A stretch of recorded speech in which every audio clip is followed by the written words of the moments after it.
नमस्कार, आयन भारत में आपका बहुत बहुत स्वागत है। आप देखना शुरू कर चुके हैं राष्ट्रपथ विद अर्चना सिंह। अक्सर आपने सर्दियों में देखा होगा, आपको जगह जगह शेल्टर होम या रैन बसेरे दिखते हैं।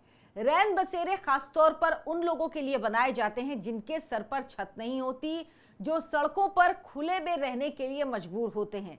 लेकिन कड़कड़ाती ठंड में उनको इस ठंड से बचाने के लिए इन रैन बसेरों को सरकार बनाती है और इसके लिए हर सरकार में एक विभाग होता है। दिल्ली में विभाग है Delhi urban shelter improvement board, जिसका काम है इन असहाय लोगों के लिए, इन गरीबों के लिए शेल्टर होम बनाना, रैन बसेरे बनाना, जहां पर ये लोग रह सके। लेकिन क्या आप सोच सकते हैं कोई सरकार इसमें भी घपला घोटाला कर दे, कोई सरकार इसमें भी भ्रष्टाचार कर दे, कोई सरकार इन गरीबों को छत देने के नाम पर, उनको ठंड से बचाने के नाम पर घोटाला कर दे। अरविंद केजरीवाल सरकार पर एक ऐसा ही आरोप लगा है कि उनकी सरकार Delhi urban shelter improvement board के नाम पर असहाय लोगों की मदद करने के नाम पर पैसे कमा रही है, भारी भ्रष्टाचार कर रही है और ये सब कुछ दिल्ली सरकार के अधिकारी और विधायकों की मिली भगत से हो रहा है।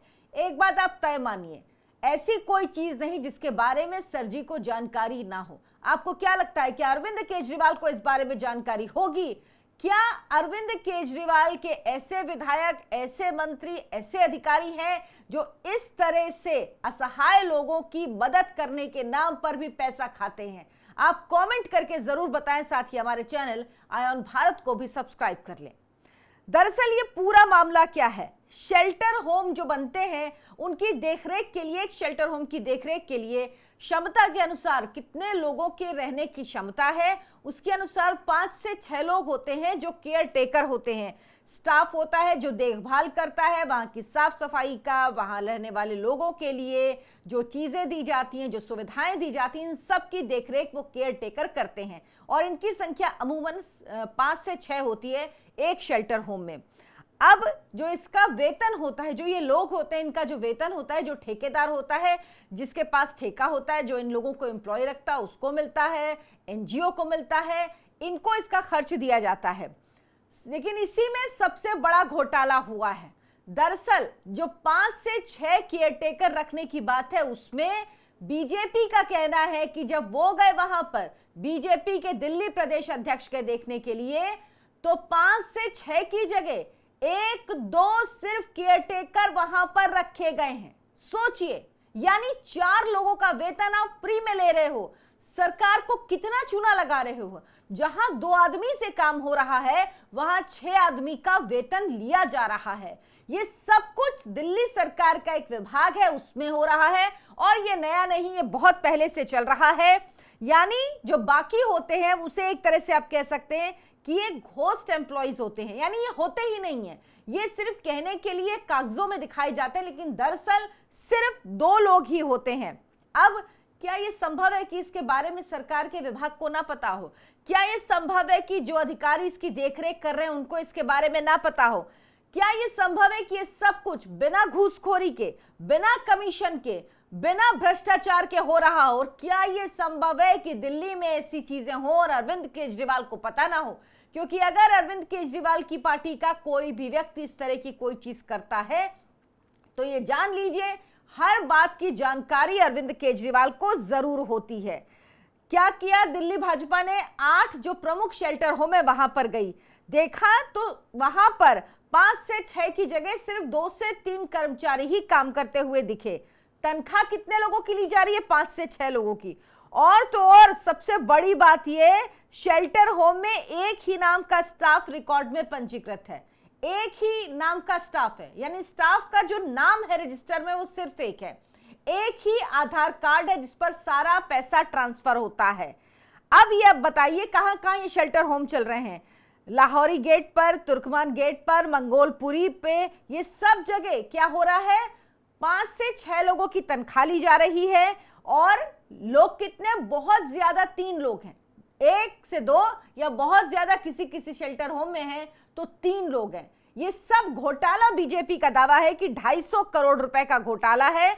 लोकायुक्त जांच कर रहा है, इस पे मामला दर्ज करा दिया गया और अब एसीबी से जांच की मांग हो रही है।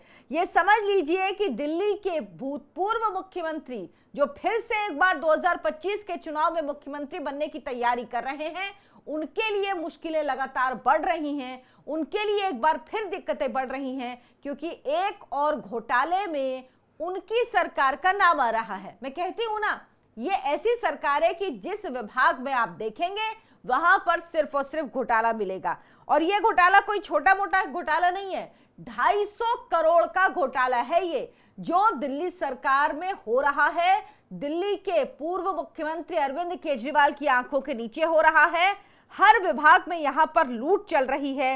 ऐसा लगता है कि एक ही अकाउंट में 5 लोगों की तनख्वाह जा रही है। यह स्थिति है, जो 5 से 6 लोग हैं उनकी तनख्वाह सिर्फ एक अकाउंट में जा रही है।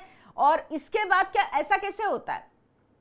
कुछ तो इसमें घपला होगा, ऐसा नहीं है। आपने देखा होगा मनीष सिसोदिया जब मंत्री थे तो वो जाते थे, कभी कभी जब ये लोग नाटक करने जाते हैं तो लोग रैन बसेरा चले जाएंगे, शेल्टर होम चले जाएंगे रात में देखने के लिए। इन लोग खुद जाते हैं, ऐसा नहीं कि इनको पता नहीं है। और बिना, ये मान लीजिए, बिना सरकारी के मिले हुए, बिना मंत्रियों विधायकों के मिले हुए इस तरह के घपले घोटाले संभव नहीं है। ये कमीशन है। दरअसल ये कमीशन किसको जा रहा है? अरविंद केजरीवाल जी, ये तो बता दीजिए।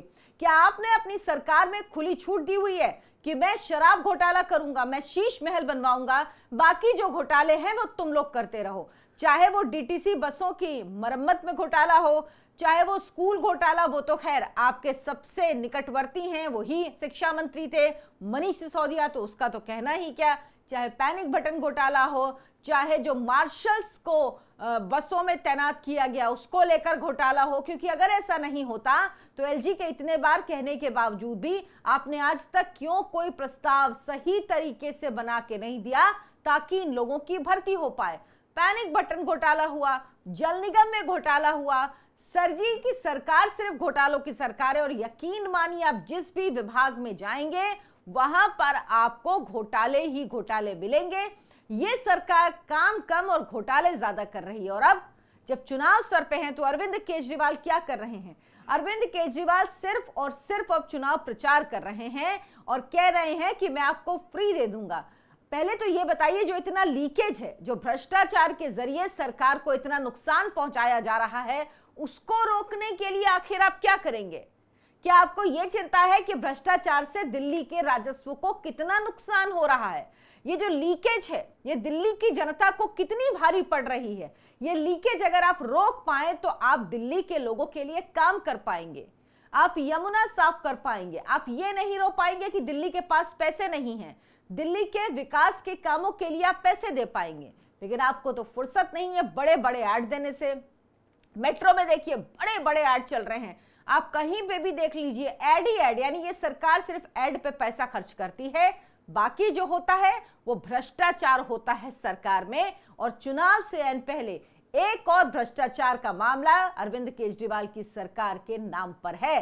अब अरविंद केजरीवाल को बताना चाहिए, जो बात बात पे प्रेस कॉन्फ्रेंस करते हैं, जो बात बात पर पोथी लेके बैठते थे कि सब भ्रष्टाचारी हैं, हम सिर्फ जो पार्टी बना रहे हैं हम ईमानदार हैं, सब बाकी जो राजनेता हैं, जो नेता हैं, जो पॉलिटिशियंस हैं, वो सब चोर हैं। तो अरविंद केजरीवाल जी, जनता आपके जवाब का इंतजार कर रही है। आप क्या सोचते हैं इस पर हमें कमेंट करके जरूर बताएं। वीडियो को लाइक करें, शेयर करें, हमारे चैनल आयन भारत को सब्सक्राइब करना ना भूलें। धन्यवाद, नमस्कार।